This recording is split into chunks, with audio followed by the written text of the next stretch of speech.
Cersei Lannister is dead, killed in the night, in silence, before the first dragon appeared on the horizon.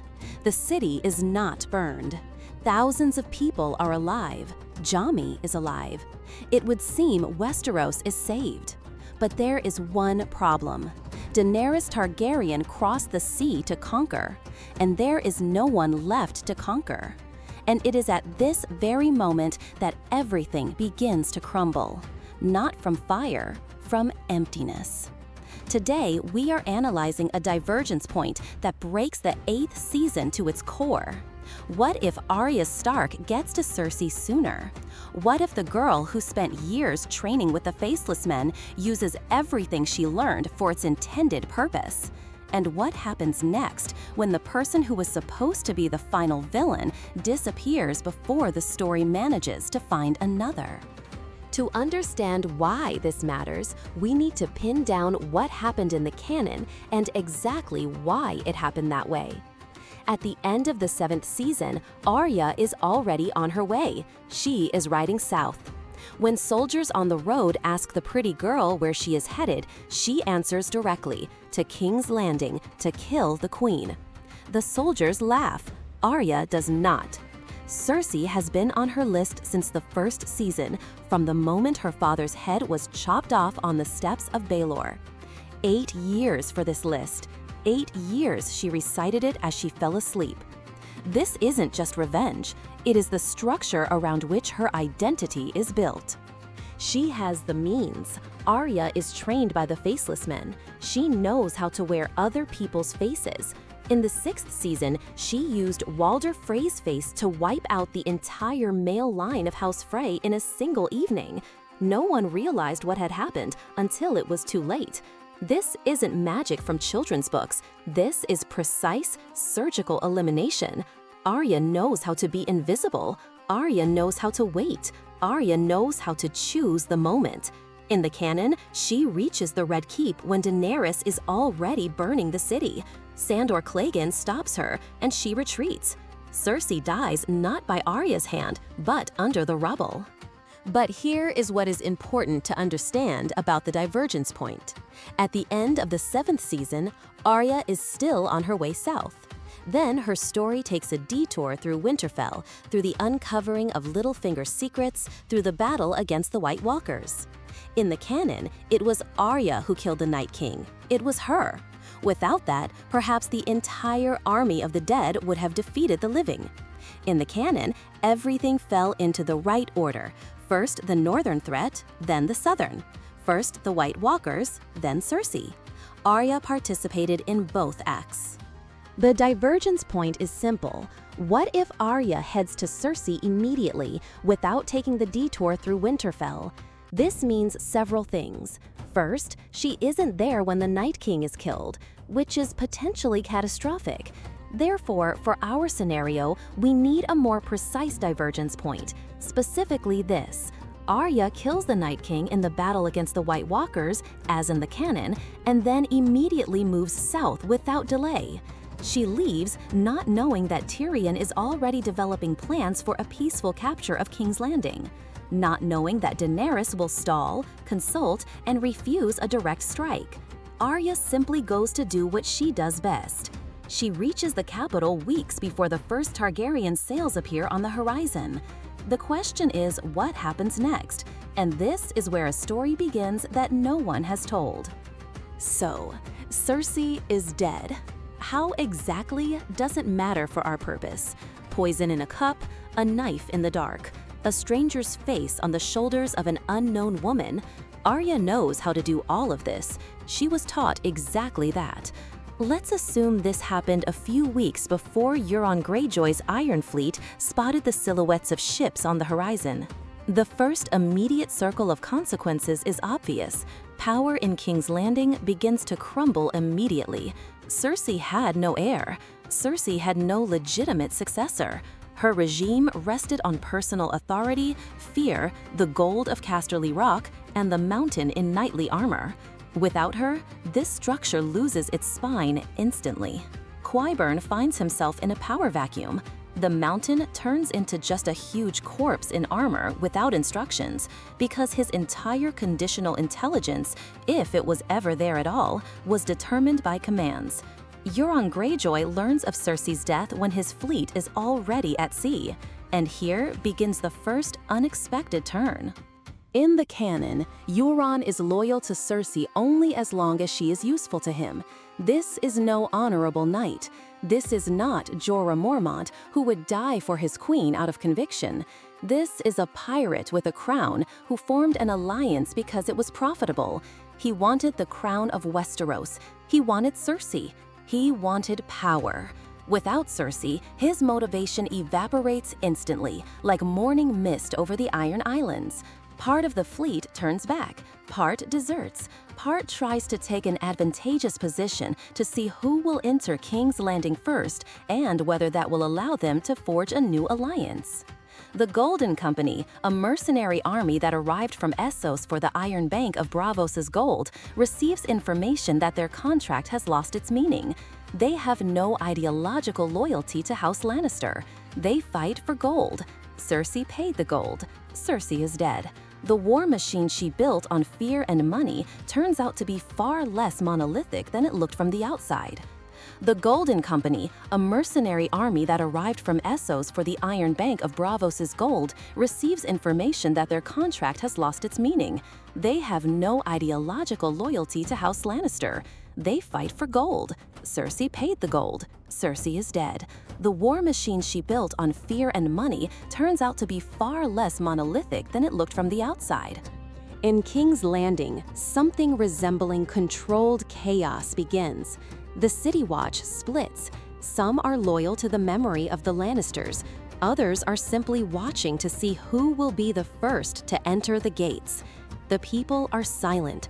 The people of King's Landing have seen too many changes of power in the last few years to feel anything toward this process other than a weary habit. They do not mourn Cersei. They are waiting for who comes next. And that is when Daenerys Targaryen arrives at the shores of Westeros with 3 dragons, with an army, with a fleet, with a plan, with a life's goal, with 20 years in exile and a desire to reclaim what she considered hers by birthright. She is ready to fight. She is ready to win. She is finally to take this throne. And then it turns out that the war is already over. The enemy is dead. This is where the part of the story begins that most fans haven't thought through to the end, because the subsequent consequences are much scarier than a burned city. Daenerys arrives at a capital that isn't fighting. The Lannister army has either dispersed, is surrendering without a fight, or is standing on the walls with confused faces. No Iron Fleet, no scorpions aimed at the sky, no traps. The gates are open. The Red Keep stands untouched. The Iron Throne stands untouched. No one shoots at Rhaegal. Missandei is alive. Jorah Mormont is alive, if he survived the battle against the White Walkers. It would seem to be the perfect scenario. Victory without blood. The city is intact. This is exactly what Tyrion talked about for the entire 7th book, that is, season. Victory with minimal bloodshed. And this is exactly what turns out to be a catastrophe. Daenerys Targaryen didn't just want to take the throne. She needed a specific type of victory. She needed a victory over an enemy worthy of her scale. This is important to understand because here lies the difference between what a person wants and what they truly need. Daenerys' entire psychological story is the story of a person who defined herself through overcoming. Through victory over slaveholders, through victory over those who doubted her, through every loss after which she rose again. The dragon from the ashes, the breaker of chains, the Khaleesi of the Dothraki Sea. Every episode of her life is built around this structure: trial, loss, rising, victory. Cersei was supposed to be the final trial, the final loss, the final rising. Without Cersei, the victory becomes aimless, faceless. Tyrion could have organized a peaceful transfer of power. He is smart, he has connections. He could have gone to King's Landing, met with the advisors, negotiated with the lords. He could have arranged something resembling a coronation without a battle. Arrive, announce, take the throne. This is exactly what he proposes, and this is exactly what Daenerys rejects. Not because she wants war for the sake of war, but because a victory organized by a bureaucratic decision of a council of lords doesn't feel like a victory. 20 years in exile, 3 dragons, burned cities in Essos that she liberated, not conquered. She wanted to come home a triumphant conqueror. Instead, she gets a document of power transfer and quiet applause from people who are afraid, not admiring. And this is where the butterfly effect begins that no one expected, because emptiness is more dangerous than war. Let's look at each of the branches of consequences separately. There are at least 4, and they diverge in all directions of the river of events. The first branch, the question of legitimacy. In the real story, after the battle against the White Walkers and the death of Rhaegal, Daenerys comes to King's Landing as the victor of the war against the threat from the north. All the lords saw what she did, a dragon destroying an army of the dead. That carries weight. That creates political capital. It is incomplete, it is contested, especially by Sansa in the north, but it exists. In our version, Daenerys arrives at a city where there is neither a threat from the north to repel, nor a Cersei to defeat. There is just a dragon over the Red Keep, and people who look at this dragon and think one thing: we are being conquered. The lords of Westeros know how to read the political landscape. Some of them had long ago taken Daenerys' side, but a significant portion was waiting specifically to join the winner at a convenient moment. In our version, the winner appeared without a visible victory. The speed of the process changes its quality. The lords didn't see the war she won. They see a dragon that flew in and landed on the castle. This is not a triumph. This is an occupation. Sansa in the north didn't like Daenerys even in the canon. Here, she has fewer grounds for compromise. In the canon, Daenerys lost an army and a dragon fighting for the north. That created a moral debt. The debt motivated negotiations, even if you didn't want them. Here, that debt does not exist. Here, there is a dragon over southern cities that opened their gates under pressure, not out of gratitude. Sansa declares the independence of the north. This time, she has no mitigating circumstances. The second branch, Jaime. In the canon, Jaime returns to Cersei and dies with her under the rubble of the burning castle. It is tragic. It destroys several seasons of his arc, and viewers haven't forgiven the writers for it to this day. In our version, Cersei died earlier. What does Jaime do upon learning this? In the canon, it was her danger and her loneliness that pulled him back to her. Tyrion told him this directly: "You always knew who she was, and you loved her anyway." In our version, she is dead before that pull can take effect. Jaime doesn't go to King's Landing to die. Jaime remains alive. He is somewhere in the north, after the battle with the dead, next to Brienne. A living Jaime is a political force in his own right. This is a man who killed the Mad King and saved 500,000 people from wildfire, only to bear the shame for it for 20 years. This is the man whom Brienne knighted. This is the man who knows about the wildfire caches beneath King's Landing, and he is alive. And he has an opinion on who should sit on the throne. His word could become a weighty argument in negotiations, especially considering he is the only Lannister everyone sympathizes with. Well, almost everyone. The third thread, Varys.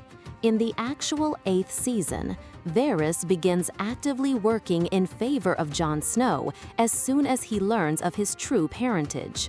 Daenerys executes him. In our version, Varys has more time and more room to maneuver. A power vacuum in King's Landing is the exact moment when the spider is at his most dangerous. He has waited for such vacuums his entire life. If Daenerys hesitates to take the throne, Varys will start setting up an alternative. If Daenerys rushes, she risks appearing as a conqueror. Both paths are risky. Varys knows how to use both. The fourth thread, Littlefinger. In canon, we lose Littlefinger in the 7th season when Arya and Sansa unite to pass judgment on him. But in our version, Arya does not linger in Winterfell after killing the Night King. She leaves for the south immediately. And that means that scene in Winterfell does not happen. That scene where he and Sansa exchange glances over Littlefinger's head doesn't happen either. Petyr Baelish is alive. Petyr Baelish sees the power vacuum in King's Landing. Petyr Baelish, with a living Sansa Stark and a dead Cersei Lannister in the same political landscape, is one of the most dangerous scenarios in the history of this world. He plays exactly these kinds of games, precisely in situations of uncertainty. We have traced the first circle of consequences, but a question remains that is more important than all this politics. What happens to Daenerys? Look at the character's psychology carefully. Throughout 8 seasons, Daenerys defined herself through a specific narrative construct, the exile who returns to liberate and recreate. Every step of her journey made sense in the context of the next. Free the slaves because you need an army.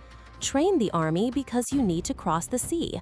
Cross the sea because you need to take the throne. Take the throne because you need to change the world.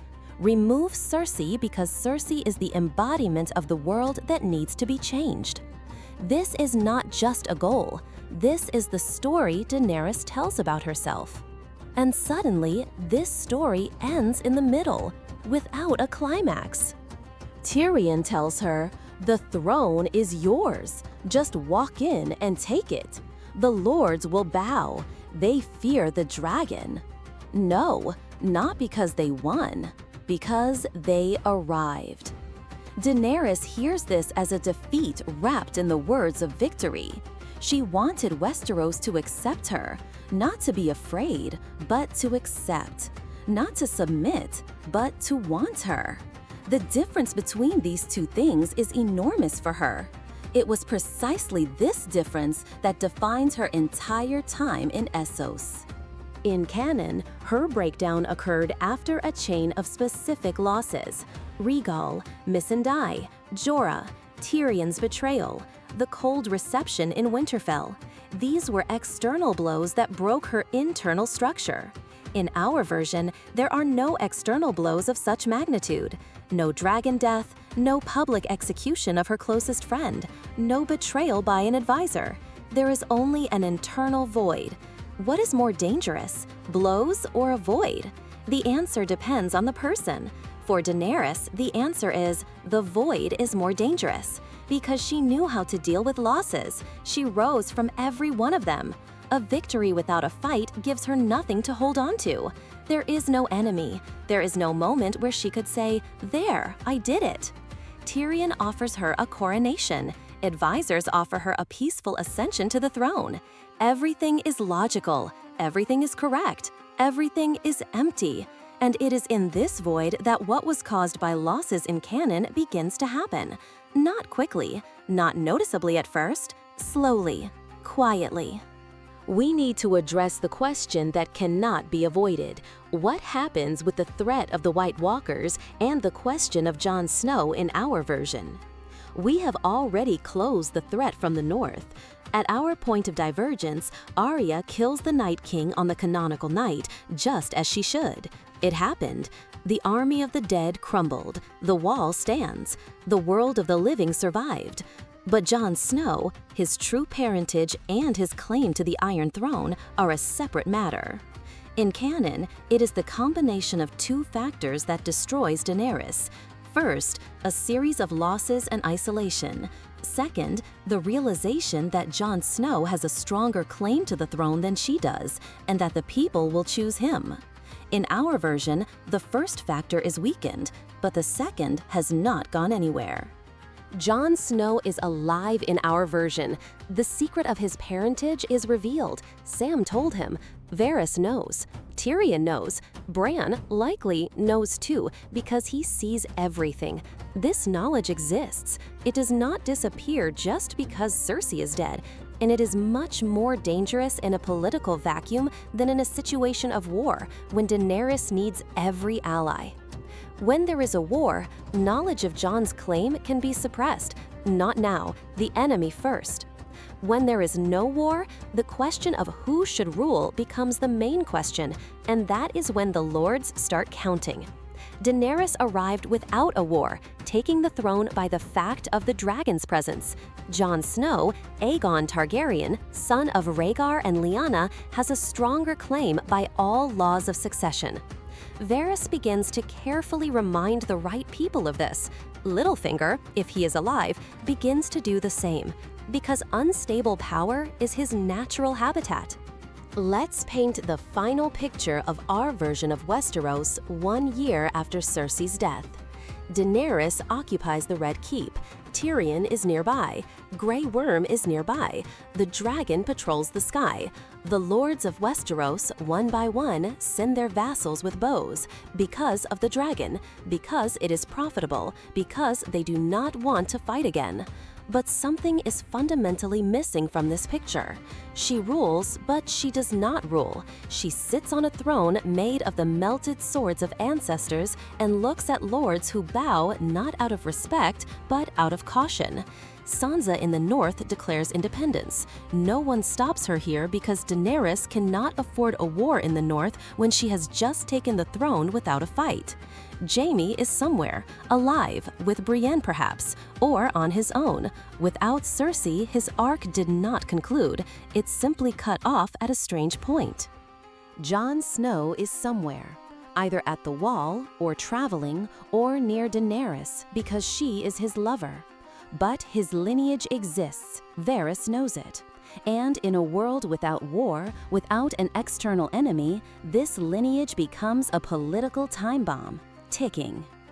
In canon, Bran ends up on the throne, a decision by the Great Council that satisfied almost no one. But it became possible precisely because Daenerys burned King's Landing. That is, she gave the lords a reason to remove her. In our version, that basis does not exist. The Great Council does not assemble because there is no crisis that requires its immediate convocation. Daenerys rules. The question is, how? Does she rule well? That is an open question. Tyrion is nearby. Tyrion is a smart advisor. Missandei is alive. Jorah is alive. The isolation is much weaker than in canon. These are mitigating circumstances. Perhaps she is building the very just stage she always spoke of. Perhaps, without the traumas of the final months of the 8th season, she turns out to be the ruler she always wanted to be. But there is another scenario: rising tension without an outlet. Every look a lord gives Jon, every whisper about Targaryen blood, every decision she makes in solitude because no one has truly accepted her here. This is not an explosion. This is a slow fire. And such a fire is harder to extinguish because no one sees the smoke until it is too late. Now let's talk about why Martin wrote the canonical version the way he did and what that tells us about our alternative. Martin rarely speaks directly about the show's finale. He has not finished the books yet, and the events of the 8th season reflect his vision only in general terms. But the general terms are important.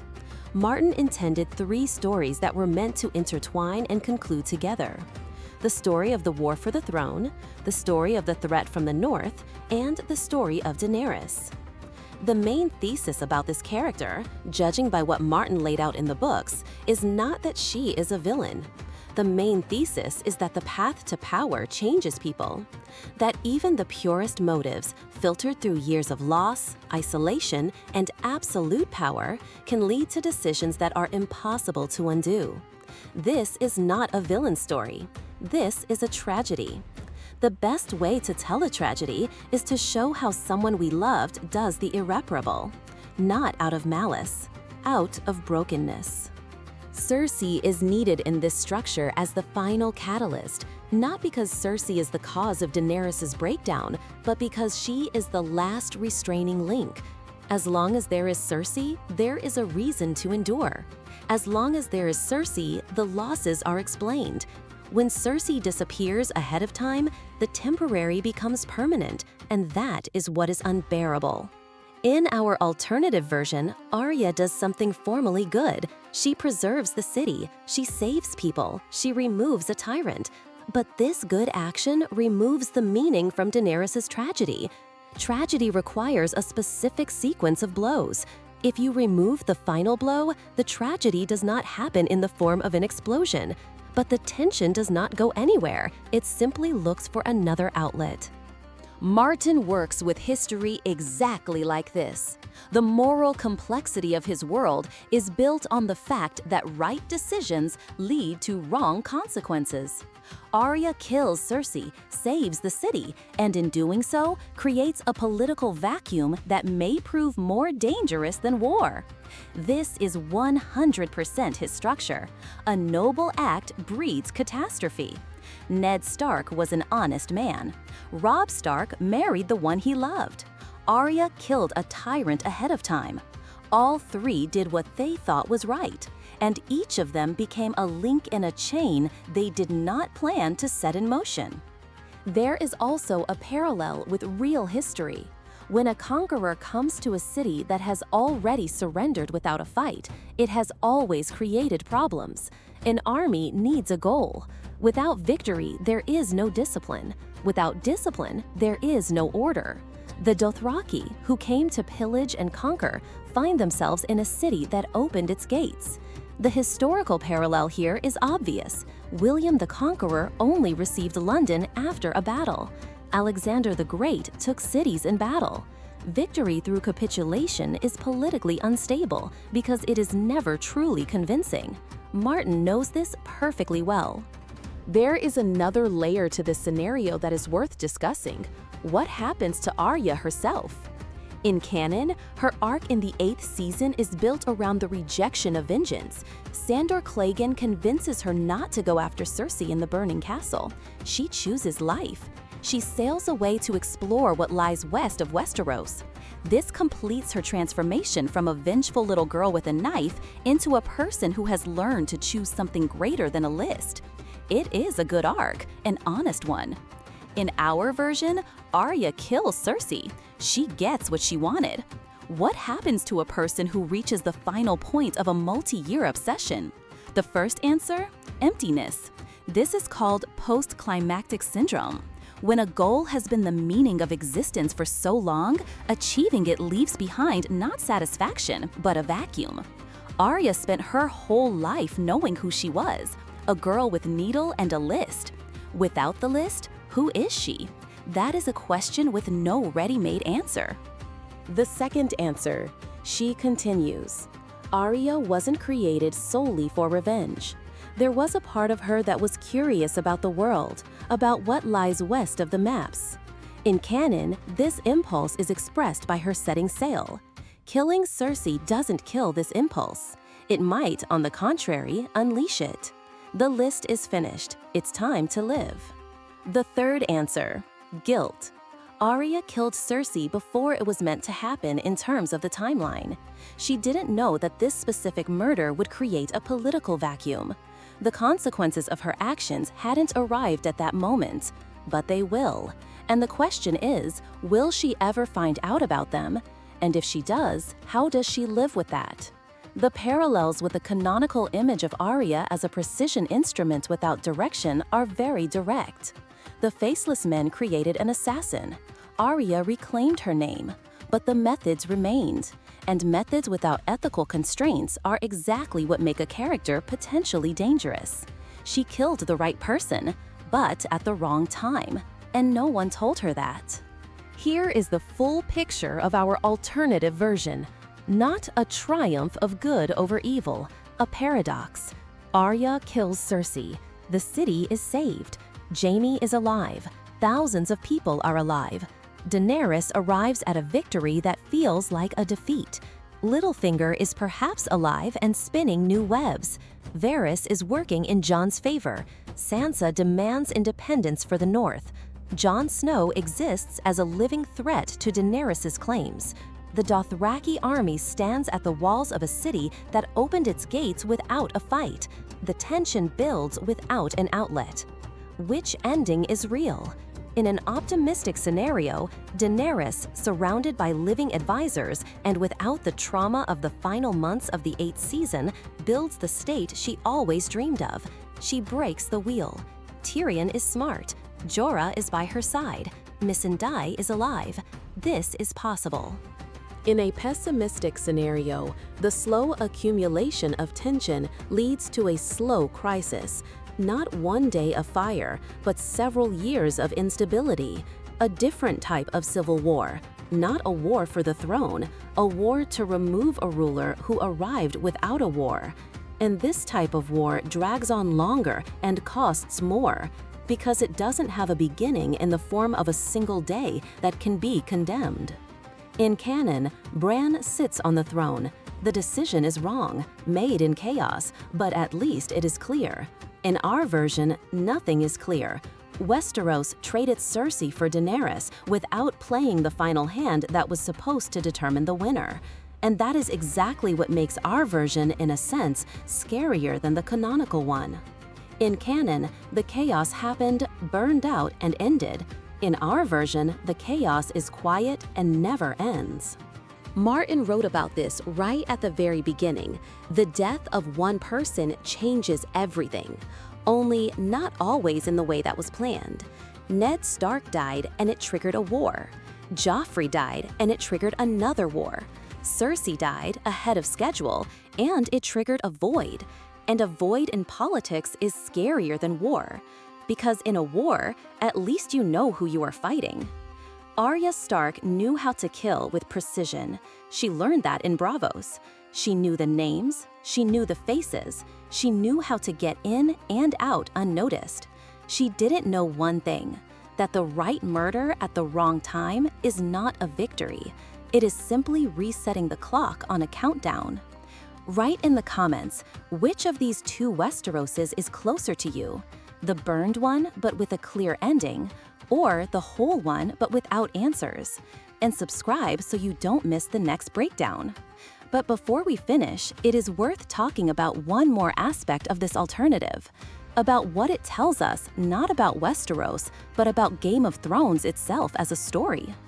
The 8th season received harsh criticism precisely because Daenerys' transformation into a villain happened too quickly and without sufficient justification.